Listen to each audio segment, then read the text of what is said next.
Some breaking news from the National Football League. Christian McCaffery has been traded. Adam Schefter said stunner. The Panthers are trading Pro Bowl running back Christian McCaffery to the San Francisco 49ers in exchange for draft picks.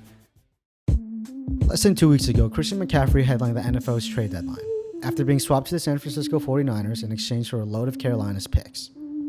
For Christian McCaffrey, the Panthers received a 2023 second-round pick, a 2023 third-round pick, a 2023 fourth-round pick, and a 2024 fifth-round pick. The 49ers essentially traded 4 future players for the running back, although none were high-value draft picks. What's even more intriguing is the fact that less than 2 years ago, Carolina inked McCaffrey to the largest running back contract in NFL history. That's just not something to shy away from. The contract that McCaffrey signed was a 4-year, $64 million extension that will make him an annual average of $16 million through 2025. So, why would the Panthers release a player they invested so much money in? A player they obviously believed would be a franchise cornerstone for years. Was it bad play? Was it a bad attitude? Why couldn't they even unload him for a first-round pick?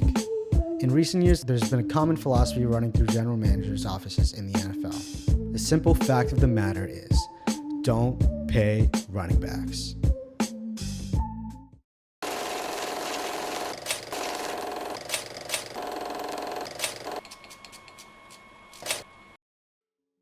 The good old days of pure every down backs like the likes of Jim Brown, Barry Sanders, and Emmitt Smith are long gone. How do we know this? Well, there's no better place to look than the MVP award. Here's a list of the NFL's MVP since 1957. Highlighted in green are the running backs that have won the MVP in the first 50 years of the award's existence.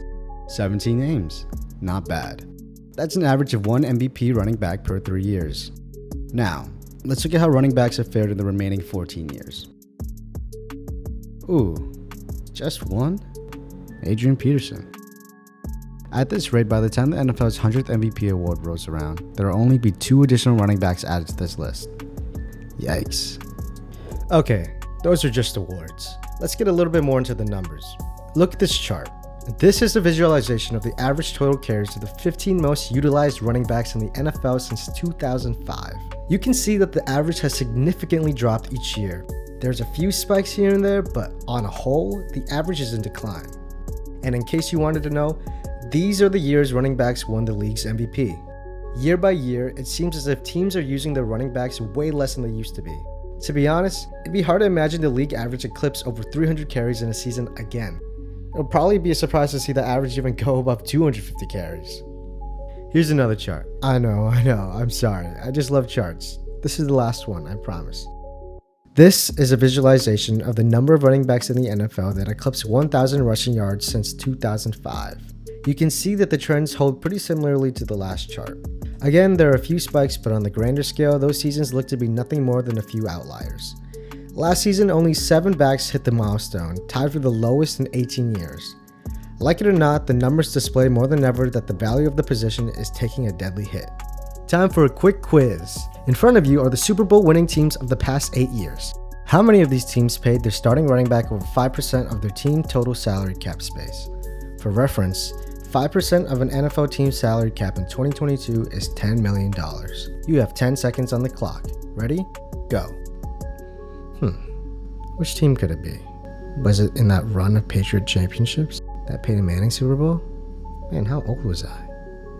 11? Time's up. So, what did you answer? If you said none of them, you'd be correct. None of them paid their starting running backs over 5% of their cap space. In fact, none of these teams pay their running backs over $3 million for the season. Are you getting it now? Modern NFL championship teams don't pay their running backs. And since we're on the topic, did you know that the last running back to win Super Bowl MVP was Terrell Davis in 1998? Crazy, right? Must have been Y2K. So why did the Panthers trade Christian McCaffrey? Christian McCaffrey is not all that different from Todd Gurley. Neither is he from Le'Veon Bell. These running backs are no doubt productive when on the field, but they never were the singular reason why their team won. These backs also suffered consistent injuries resulting in enormous amounts of unused cap space, leaving general managers to make the tough decision to say goodbye to fan-favorite players. Because when a player starts becoming a detriment to your team, there is no other decision. And you simply do not let them sit and ruin your chances of winning a title. That's why you pay your GM. You let them go for the best offer and you count your blessings. But if you've been paying attention to this 2022 NFL season, you might have noticed that running backs have been making a comeback, with 6 teams currently averaging over 150 rushing yards per game. Furthermore, 2 of the season's top 2 backs will be entering free agency by the end of the year, and there is no doubt these players are vying to make a huge splash. The Raiders and the Giants' general managers will be tasked with the tough decision of determining whether these players are vital for a championship run. According to the stats, the overwhelming answer is no. Barkley and Jacobs will try their best to negotiate the contracts to a price that runs up their team's bill. But like every running back that came before them, regardless of pedigree, they likely will never equalize that value. But it won't stop them from trying.